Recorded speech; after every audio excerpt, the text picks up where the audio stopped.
दोस्तों नमस्कार। आप सबका अल्टीमेट आईएएस पर स्वागत है। दोस्तों आज एक ऐसे विषय को लेकर आया हूं जो विषय हाल फिलहाल के दिनों में काफी चर्चा का विषय बना हुआ था।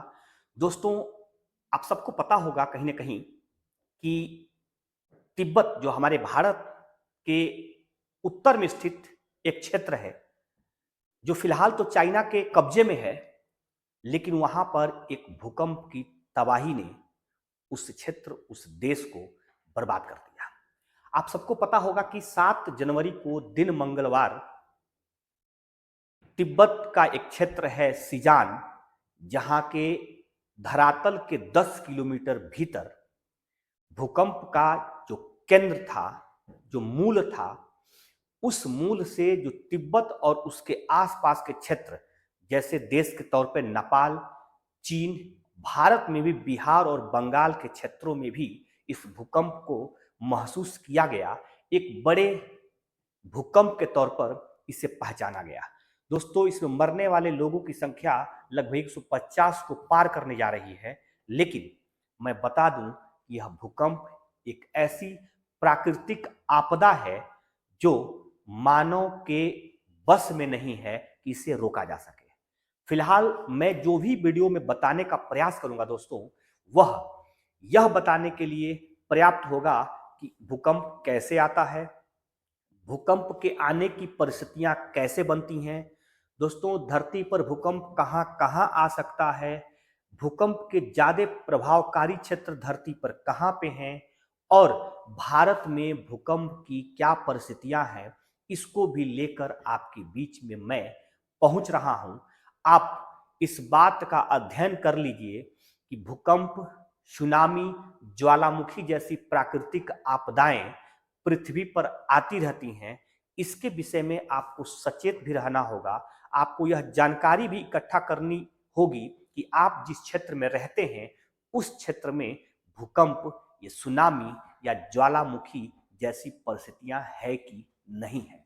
तो दोस्तों इसी के साथ आप एकदम निश्चिंत रहिएगा, क्योंकि ये ऐसा वीडियो होगा जो आपको जानकारियों से परिपूर्ण कर देगा कि आप इसके संदर्भ में बहुत कुछ ऐसे जानकारी योग्य बातें जो अपने जीवन को बचाव के संदर्भ में भी आपके लिए कारगर साबित होगा, इसे जान चुके रहेंगे। दोस्तों आइए शुरू करते हैं।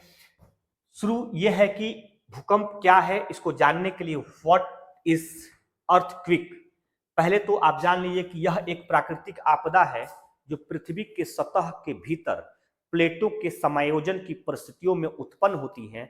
जब प्लेट या तो एक दूसरे से जुड़ने का प्रयास करती हैं, या एक दूसरे से अलग होने का प्रयास करती हैं, या एक दूसरे से बगल से अगर खिसकने का काम करती हैं, इन तमाम तरह की परिस्थितियों में पृथ्वी के भीतर हलचल प्रारंभ होती है और फिर पृथ्वी के सतह तक यह महसूस किया जाता है।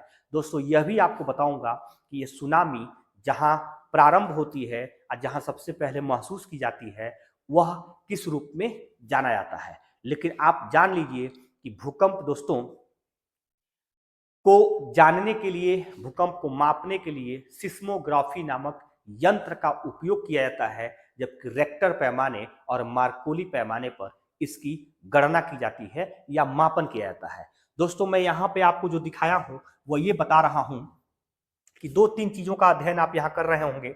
एक चीज ये है कि दोस्तों आप देखिए, ये जो पृथ्वी की आंतरिक संरचना को मैं दिखाने का काम किया। पृथ्वी की आंतरिक संरचना तो देख रहे हैं, इसमें एक, जैसे हम लोग गांव में कभी देखे होंगे कि खरबूज या तरबूज जब हमारे गांव में बेचने के लिए आता है तो हम लोग कहते हैं कि यार पहले दिखाओ पका है कि नहीं। तो एक स्पेस में, एक ऐसा स्पेस में वो कटिंग करता है, जब हम उसको निकालते हैं तो वो 2 भागों में दिखाई देता है। एक ऊपर वाला लेयर और नीचे वाला या तो उसका लाल कलर होता है या तो सफेद कलर होता है। ठीक उसी प्रकार से कुछ कटिंग हुई है हमारे पृथ्वी को दिखाने के संदर्भ में। जब पृथ्वी से वो चीज निकाला गया है तब पृथ्वी को 3 भागों में बंटता हुआ हम लोगों ने देखा है।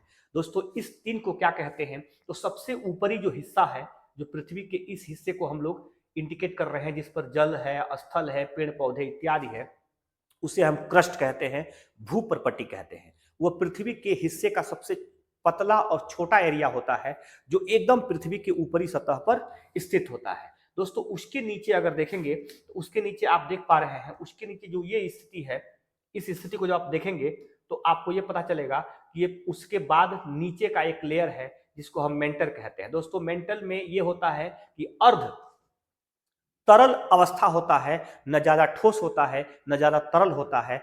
अर्थात अगर क्षेत्रफल के दृष्टिकोण से और आकार के आयतन और द्रव्यमान के आधार पर देखा जाए तो ये पृथ्वी का सबसे बड़ा हिस्सा होता है।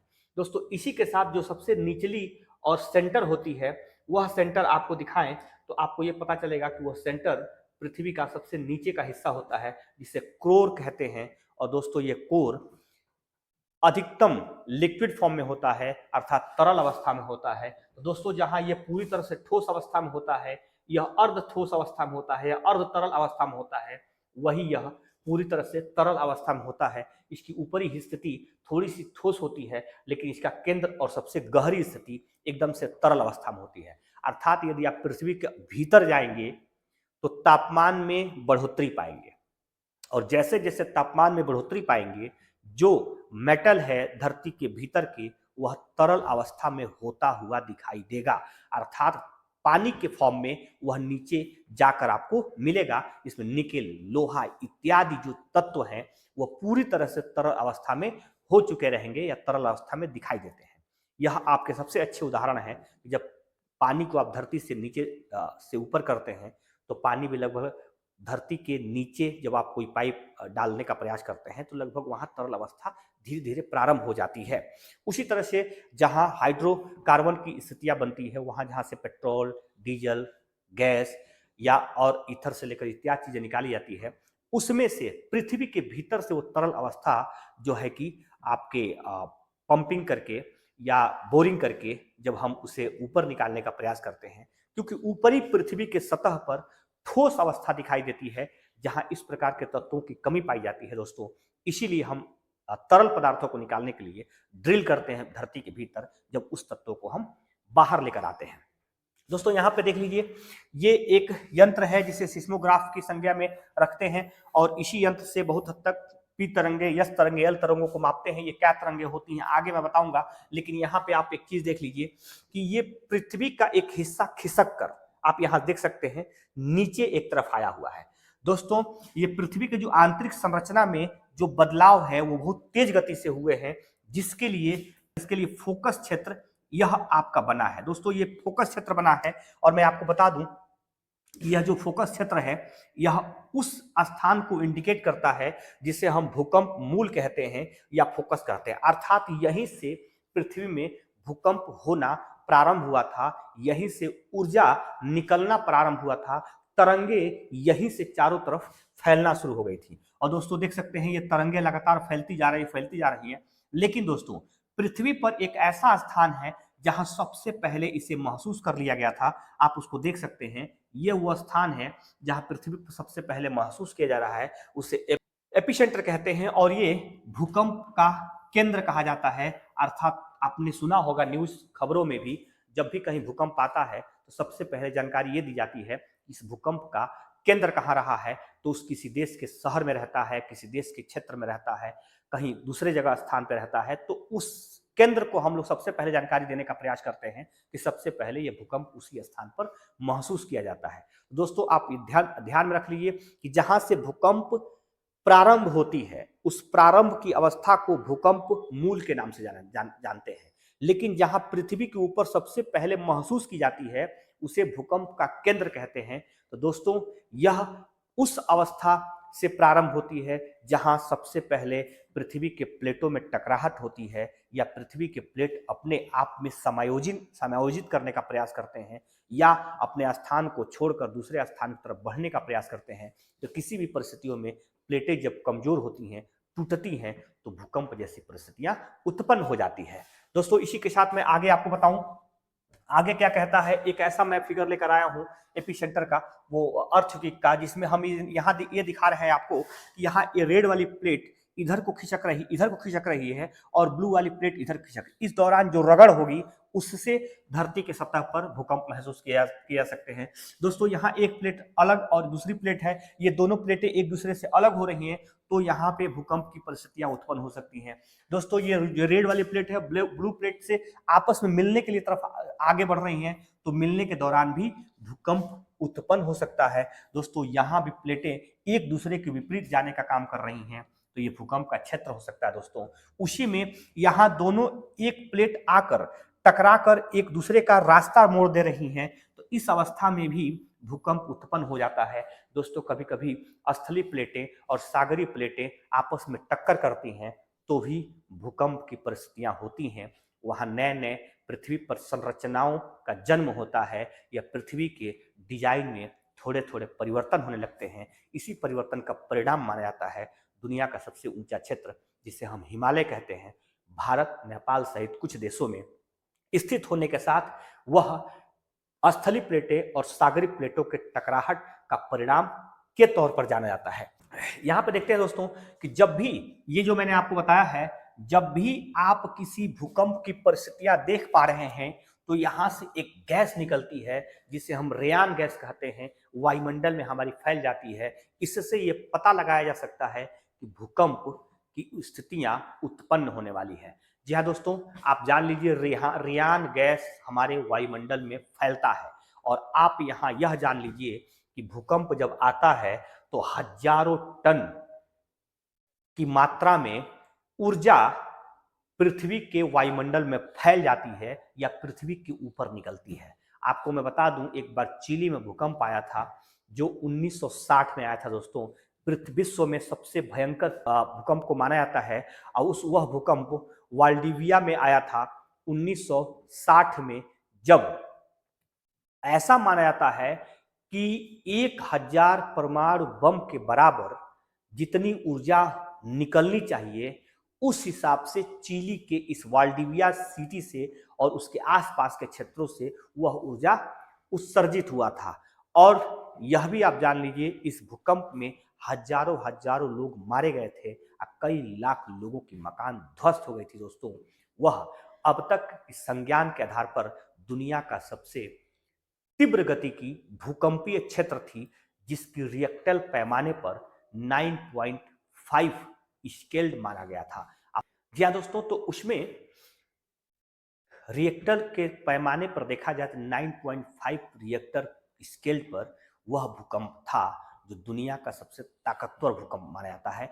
आपको यह भी बता दूं कि रिएक्टर पैमाने पर जब 1 से 2 की तरफ बढ़ते हैं और 4 से 5 की तरफ बढ़ते हैं या 5 से 6 की तरफ बढ़ते हैं दोस्तों, तो जब एक रिएक्टर के स्केल से दूसरे रिएक्टर के स्केल तक बढ़ते हैं, अर्थात जब 4 से 5 की तरफ बढ़ते हैं, तो 4 की जो भूकंपीय तीव्रता होती है उससे 10 गुना 5 की भूकंपीय तीव्रता मानी जाती है। और 5 से जब 6 की तरफ बढ़ते हैं, तो जितनी 5 पर भूकंपीय तीव्रता रहती है उससे 10 गुना 6 पर भूकंपीय तीव्रता मापी जाती है। जैसे एग्जाम्पल पे कहूं दोस्तों, बता दूं यहाँ रिएक्टर पैमाना अगर 4 पर भूकंप आया है, जितनी तीव्रता, जितनी जलजला तेज गति से देखने को मिला है, अगर 5 पे आ रहा है, इसका मतलब ये होता है कि 4 पे जो आया है उससे 10 गुना अधिक जलजला और तीव्रता पृथ्वी पर देखने को मिली है। अर्थात उसी तरह से अगर 5 से 6 की तरफ बढ़ते हैं हम लोग, तो जितनी 5 पर आई है उससे 10 गुना जलजला या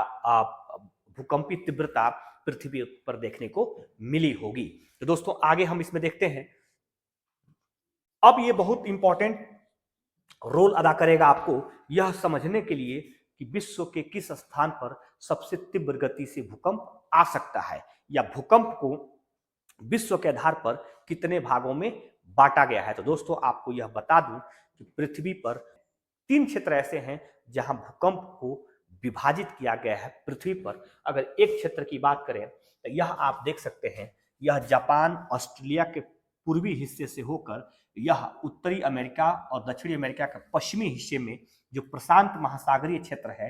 दोस्तों आप यहां मैं आपको बता दूं, ये जो प्रशांत महासागरीय क्षेत्र है, इस महासागरीय क्षेत्र में जो भूकंप है ये सबसे ज्यादा आने की संभावना होती है। दोस्तों यह प्रशांत महासागरीय पेटी कहते हैं, इसे आप नाम नोट कर लेंगे, प्रशांत महासागरीय पेटी कहते हैं दोस्तों, ये आप नोट कर लीजिए।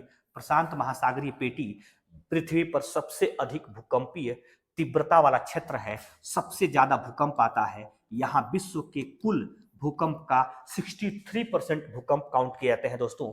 इसी में जापान, फिलीपींस, इंडोनेशिया जैसे जो क्षेत्र हैं ऑस्ट्रेलिया के उत्तर में, वह रिंग फायर एरिया में काउंट किए जाते हैं दोस्तों। और रिंग फायर एरिया धरती पर वो होता है जहां सबसे अधिक सुनामी, ज्वालामुखी या भूकंप की संभावना काउंट की जाती है। तो आप इस क्षेत्र को देख सकते हैं, यह पृथ्वी पर सबसे अधिक भूकंपीय क्षेत्र है जहां अकेले 63% भूकंप आता है दोस्तों। इसी के साथ दूसरा जो क्षेत्र है वो मध्य महाद्वीपीय पेटी का क्षेत्र है। मध्य महाद्वीपीय पेटी कहाँ है, ये मैं आपको समझा दूं।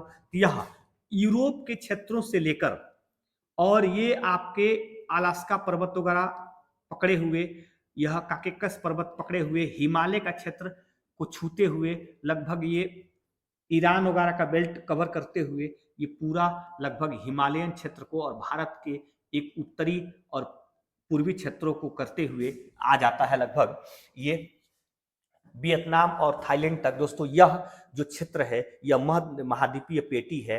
इससे भारत को प्रभावित होने के चांस के तौर पर देखा जाता है। अर्थात दोस्तों यह मध्य महाद्वीपीय पेटी में अगर कहीं भी भूकंप आते हैं तो भारत तक किसी हिस्से में हल्का सा पृथ्वी को घूमते हुए, डोलते हुए, पृथ्वी को हिलते हुए हम देख पाते हैं। तो यह वह क्षेत्र है जो पृथ्वी पर दूसरा सबसे अधिक भूकंपीय क्षेत्र है। यहाँ दोस्तों कुल विश्व के भूकंप का 21% भूकंप काउंट किए जाते हैं। इसे भी सर्वाधिक भूकंपीय प्रभावशाली क्षेत्रों में रखा जाता है। तीसरा और अंतिम जो भूकंपीय क्षेत्र है वो आपको बता दूं, तो वो आपको दिखा दूं, तो वो ये आपका उत्तरी अमेरिका, दक्षिणी अमेरिका, अफ्रीका और यूरोप के बीच में एक महासागर है जिसे क्या कहते हैं, अटलांटिक महासागर कहते हैं। क्या कहते हैं दोस्तों, अटलांटिक महासागर कहते हैं।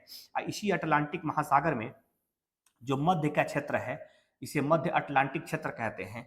इसी मध्य अटलांटिक क्षेत्र में तीसरा सबसे अधिक प्रभावित क्षेत्र है जो पृथ्वी को भूकंप के प्रभाव क्षेत्र में रखता है।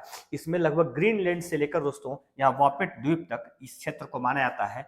इस क्षेत्र में पृथ्वी के कुल 16% भूकंप आते हैं दोस्तों। यहाँ आप काउंट कर लेंगे, कुल 16% भूकंप देखे जाते हैं।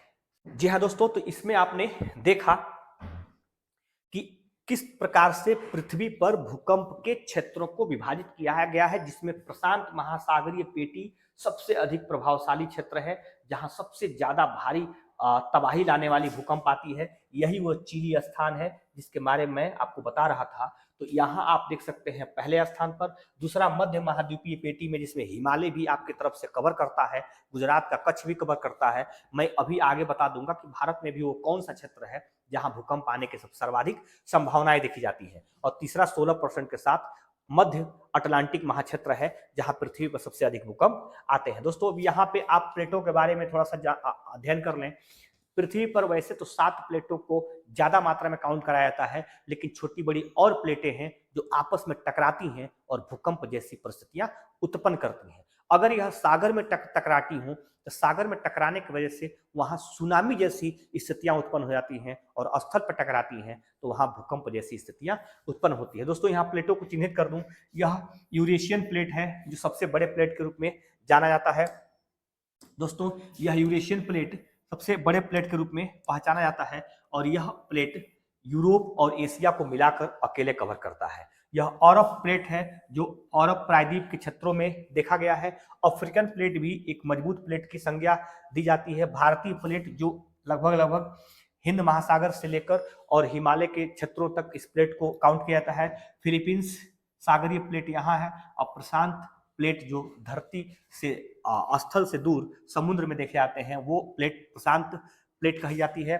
उत्तरी अमेरिकी प्लेट या दक्षिणी अमेरिकी प्लेट यहाँ है, यहाँ नाजका प्लेट है। दोस्तों इस प्रकार की ऑस्ट्रेलिया प्लेट, ये प्लेटें जब आपस में किसी तरह से टकराती हैं या समायोजित करती हैं तो उस स्थिति में भूकंप जैसी परिस्थितियां देखने को मिलती है। इसलिए आप ये महसूस कर लीजिए, पृथ्वी के भीतर जो ऊपर से नीचे तक प्लेटें सजाई गई हैं या प्लेटें स्थित है, उसी प्लेटों में किसी प्रकार के बदलाव के कारण भूकंप जैसी परिस्थितियां उत्पन्न होती है। नेक्स्ट देखते हैं दोस्तों, यह भूकंप जब आता है तो एक तरंग विशेष प्रकार की उत्पन्न होती है। दोस्तों ये कौन सी तरंग होती है, किस प्रकार की तरंग होती है, मैं आपको बता दूं। जब भूकंप आता है तो दोस्तों सामान्यतः 3 प्रकार की तरंगे उत्पन्न होती हैं। जैसा कि आपको पहले बताया गया था कि सबसे ज्यादा गैस के तौर पर रेयान गैस बाहर आता है, लेकिन यहाँ पे कौन सी तरंगे पृथ्वी के अंदर जब भूकंप या पृथ्वी के अंदर से भूकंप की हलचलें जब ऊपर उठती हैं तो किस तरंगों के फॉर्म में ऊपर उठती हैं, ये भी आपको बता दूं। काफी इंटरेस्टेड है इस पर, कई बार क्वेश्चन पूछा गया है। और कौन से ऐसे तरंग होते हैं जिससे पृथ्वी पर आने वाली भूकंप से सर्वाधिक तबाही की भी संभावना जताई जाती है। तो पहले ये प्राथमिक भूकंप देख लेंगे। प्राथमिक तरंगे दोस्तों, ये प्राथमिक तरंगे हैं, इसकी गति होती है, ध्यान से गति को देखेंगे, 8 से 14 किलोमीटर प्रति सेकंड की होती है। मतलब ये देखा जाए तो इसकी गति ज्यादा, आप मानिएगा ज्यादा के तौर पर। यह किस तरह के क्षेत्रों से निकल सकती है, तो यह तरंगे अर्थात पी तरंगे ठोस, गैस और द्रव अर्थात तीनों क्षेत्रों से, तीनों फॉर्म से निकलने की क्षमता रखती है। इसकी चाल जो होती है वह ध्वनि तरंगों की भांति होती है। जैसे ध्वनि तरंगे चलती हैं वैसे पी तरंगे जो भूकंपी तरंगे होती हैं वो भी चलती हैं। दोस्तों यहाँ द्वितीयक तरंगे जो देखते हैं, द्वितीयक तरंगे को हम एस तरंगे के रूप में जानते हैं। इसकी गति से तुलना करें तो यह गति थोड़ी सी धीमी होती है और 4 से 6 किलोमीटर प्रति सेकंड की होती है। दोस्तों यह ठोस से भी जाती है और गैस से जाती है, अर्थात यह आपके तरल से नहीं जाती है, अर्थात द्रव से नहीं जाती है। इसकी चाल जो होती है प्रकाश तरंगों की भांति होती है। जैसे प्रकाश चलती है वैसे ही एस तरंगे भी, सेकेंडरी तरंगे भी चलने का काम करती हैं। और तीसरा जो होती है दोस्तों वह एल तरंग होती है, इसको सरफेस तरंग कहते हैं। इसकी गति सबसे धीमी, सबसे कम होती है और यह 3 किलोमीटर प्रति सेकंड की गति से चलती है। यह केवल सतह से होकर चलती है, अर्थात ठोस से होकर चलती है। इसे सतह के समानांतर के तौर पर पहचाना जाता है और धरातलीय तरंगे कहलाती हैं और यह तरंगे सर्प जैसी चलती है। अब इसमें एक चीज ध्यान देने योग्य बातें हैं। जो पी तरंग है, दूसरा एस तरंग है और तीसरा यल अर्थात लव तरंग है। इसे लव महोदय ने खोजा था, इसलिए इसको लव तरंग के नाम से भी जाना जाता है। दोस्तों अब समझिए कि जैसे मान लिया कि कोई बिल्डिंग हो और तेज गति से उसमें कोई हलचल हुई, तो भूकंप से इस बिल्डिंग को गिरने की संभावना नहीं है, क्योंकि जल्दी से फिर सीधी भी हो जाएगी। उससे जो कम गति है, एस तरंग गति है, उसमें भी थोड़ी सी तेज ही स्थितियां देखने को मिलेगी। वो भी ज्यादा विनाशकारी नहीं होती है अगर यस तरंगों के माध्यम से कोई भूकंप आती है। लेकिन दोस्तों जो यल तरंग है इसको आप ध्यान दीजिए। किसी खड़ी बिल्डिंग में अगर धीरे से कोई नीचे से मूवमेंट होता है, फिर धीरे धीरे उठती, तो क्या यह उठने की संभावना नहीं होगी, यह गिरने की संभावना होगी। अचानक से बिल्डिंग में अगर धीरे से कंपन हो तो धीरे धीरे कंपन की परिस्थितियों में बिल्डिंग तेज गति से गिरेगी। इससे आप ये समझ सकते हैं कि एल तरंगों की गति भले धीमी होती है, लेकिन एल तरंगों से ज्यादा विनाशकारी भूकंप आने की संभावना होती है। दोस्तों क्वेश्चन पूछा जा सकता है कि सबसे अधिक विनाशकारी भूकंप किस प्रकार के तरंगों से संभव है, तो यल तरंगों से संभव है, जबकि सबसे कम विनाशकारी परिस्थितियां पी तरंगों से देखी जाती हैं। तो जब भूकंप की परिस्थितियां बनती हैं तो वह जिस भी तरंग के फॉर्म में ऊपर तक महसूस होती है पृथ्वी का हिलना, यह तय किया जाता है वह किस तरंग के तौर पर आई हुई है। और यदि धीरे धीरे वह भूकंप पृथ्वी को हिला रही है तो समझिए कि तबाही का चांस ज्यादा है, तबाही खूब बरत रही है। तो इस तरह से देखें दोस्तों, यह आपको समझ में आ गया होगा कि किस प्रकार से हम यह देख पा रहे हैं कि भूकंप में जो तरंगे उत्सर्जित होती हैं उन तरंगों से नुकसान किस प्रकार से होता है। अब यहां मैं भारत के बारे में थोड़ा सा आपको बता दूं, तो भारत के बारे में आपको बताने के लिए एक मैं मैप यहां लगा दिया हूं जो सामान्यतः भारत में भूकंपीय क्षेत्रों को इंडिकेट करता है। दोस्तों बताऊं कि आपको भारत में जो भूकंप है वह भूकंप मध्य महाद्वीपीय पेटी के ही प्रभाव में रहकर देखने को मिलती है। और इस भूकंप को हम 4 जोन में बांटते हैं, जोन 1, जोन 2, जोन 3 और जोन 4। तो दोस्तों पहले ये 5 फॉर्म में हुआ करता था, अब इसे 4 फॉर्म में हम देख पा रहे हैं, 4 जोनों में बांटे गए हैं। इसमें चौथा जोन जो है दोस्तों, इसमें जोन जो है जोन जो 4 होता है वो सर्वाधिक प्रभावकारी होता है दोस्तों। और आप देख सकते हैं हिमालय का जो कश्मीर लद्दाख का बेल्ट है, यहाँ से ध्यान से आपको पता चल जाएगा, जो कश्मीर लद्दाख का बेल्ट है ये हिमालय और हिमाचल प्रदेश तक, उत्तराखंड तक जो बेल्ट आया है उस बेल्ट को भी आप देख सकते हैं। यहाँ आप देख सकते हैं कि नेपाल के इर्द गिर्द में और उत्तर प्रदेश बिहार के ऊपरी हिस्सों में, पूर्वी और ऊपरी हिस्सों में यह देखने को मिलता है। और पूरा पूर्वोत्तर भारतीय क्षेत्र इस जोन में है। और यहाँ पे गुजरात का जो कच्छ एरिया है यह भी एक तबाही के जोन में है, जो जोन 4 में आता है। सर्वाधिक प्रभावकारी और खतरनाक भूकंप देखने को मिलते हैं। आप शायद जाने भी होंगे कि एक बार गुजरात में 26 जनवरी 2001 को भूकंप आया था। जी हाँ दोस्तों, 26 जनवरी के दिन, उसी दिन ठीक ये भूकंप देखने को मिल गई थी। मैं शायद ये भूकंप 1-2 दिन मैंने आगे पीछे कर लिया होता तो तबाही उतनी ज़्यादा नहीं होती, क्योंकि दोस्तों अभी स्कूल कॉलेज खुल रहे थे, झंडे फहराने के समय हो रहे थे, लड़के तिरंगे झंडे लेकर स्कूल कॉलेज में पहुंच रहे थे, सभी ऑफिस में तिरंगे फहराने का कार्यक्रम चल रहा था। उसी दौरान पृथ्वी तेज गति से हिलने लगी दोस्तों। वह कच्छ भुज के क्षेत्रों में सर्वाधिक भयंकर भूकंप था, जो गुजरात के इतिहास में सबसे खतरनाक भूकंप माना जाता है।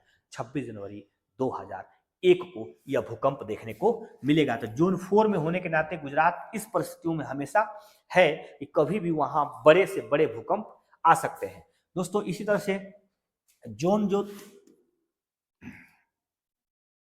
यहां जो देखेंगे, जोन जो 3 है वह कौन सा क्षेत्र है दोस्तों? वो जोन 3 आप फिर हिमालय का एक बेल्ट देखेंगे जो हिमालयन क्षेत्र से लेकर और सिक्किम तक को दर्शा रहा है। इसमें रेड को छोड़कर जो लगभग लगभग गुलाबी कलर में आपको देखने को मिलता है, यह आपको जोन 3 है।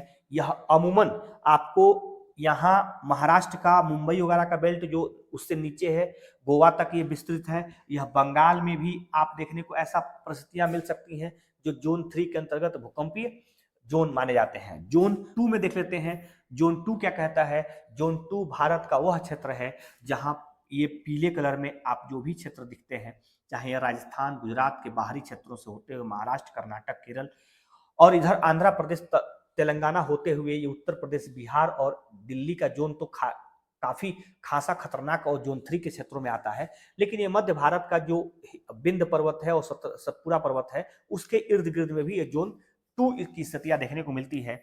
और जोन 1 है दोस्तों, जोन 1 की परिस्थितियां वो परिस्थितियां हैं जो आप वाटर कलर में देख पा रहे हैं। यह परिस्थितियां वो है जहां भूकंप नहीं के बराबर चांस है, अर्थात सबसे कम भूकंप आने के चांस दक्षिण भारत में है, और मध्य उत्तर भारत का इलाका है जहां भूकंप नहीं के बराबर आ सकते हैं। यह लक्षद्वीप भी वैसी स्थिति में है। लेकिन दोस्तों अंडमान निकोबार यह भारत में ज्यादा भूकंपीय प्रभावकारी क्षेत्रों में आते हैं।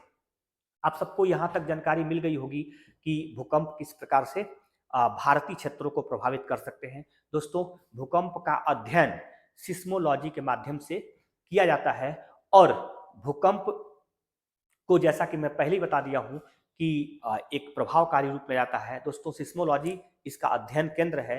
भूकंप को 3 क्षेत्रों में विभाजित किया गया है। अगर पृथ्वी के सतह के भीतर देखा जाए, सामान्य भूकंप 0 से 50 किलोमीटर के भीतर होता है। जो सामान्य से अधिक जो भूकंप होता है वो 50 से लेकर 250 किलोमीटर के सतह के नीचे होता है, और जिसे विनाशकारी भूकंप कहते हैं या जिसे हम धरातली भूकंप कहते हैं, वह भूकंप दोस्तों 250 से लेकर 700 किलोमीटर के अंदर से उत्पन्न होती है और पृथ्वी को प्रभावित करती है। तो दोस्तों अगर आप भूकंप के किसी भी क्षेत्र में हैं तो अपने आप को बचाव से जोड़ लेंगे, क्योंकि भूकंप के आने के तुरंत बाद आप कुछ ऐसे प्रिकॉशन होते हैं जिसको अपने साथ आप यूज करेंगे तो ज़्यादा बचने की संभावना होती है। जैसे अगर आप रूम के भीतर हैं तो सीढ़ियों पर तेज गति से उतरने के बजाय सीढ़ियों को सावधानी से उतरें, क्योंकि भूकंप से सब हर स्थान पर प्रभावित नहीं होने की स्थिति बनती है। तो आप अगर दौड़ कर तेज गति से नीचे उतरेंगे तो सीढ़ियों से गिर सकते हैं। अगर आप भूकंप तेज हो रहा हो और बिल्डिंग से बाहर निकलने की स्थिति नहीं आपके साथ बन पा रही है, तो आप वस्तु है जिसके नीचे आप छिप सकें तो बेड के नीचे छिप सकते हैं, टेबल के नीचे छिप सकते हैं, या कोई हार्ड वस्तु के नीचे छिप सकते हैं। आप ऐसा करके जान बचा सकते हैं। दोस्तों इसी के साथ आप जब भूकंप आ रहा होगा तो माचिस इत्यादि का उपयोग न करें, ये भी उसके बचाव क्षेत्रों में शामिल होते हैं। तो तो कहीं ना कहीं आप इस प्रकार के परिस्थितियों का पालन करते हुए, इस प्रकार के प्रिकॉशन का पालन करते हुए आप भूकंप से बच सकते हैं। बिल्डिंग से दूर जाएंगे आप तो भूकंप से बचेंगे। जल्दी से कोशिश करिए कि जल्दी से बिल्डिंग से निकलकर ऐसे मैदानी क्षेत्रों में जाइए जहां बिल्डिंग की स्थितियां नहीं है, बिल्डिंग की परिस्थितियां नहीं है, वो आपको ज्यादा सेफ्टी बनाएंगी। तो कहने का सेंस ये है कि ये भूकंप, क्योंकि दोस्तों बता दूं, एक बार चीन में भूकंप आया था। सांगसी जगह पर, सांगसी भूकंप उसको कहते हैं, उस जगह पर भूकंप आया था 1956 में। वह भी दुनिया का बहुत जोरदार भूकंप माना जाता है, लेकिन उसके रिएक्टर पैमाने पर सिर्फ 7.8 की तीव्रता थी। लेकिन जो विनाश हुआ था दोस्तों, वह विनाश इतना हुआ था कि एक अनुमान के आधार पे 8.5 लाख लोग उसमें मारे गए थे।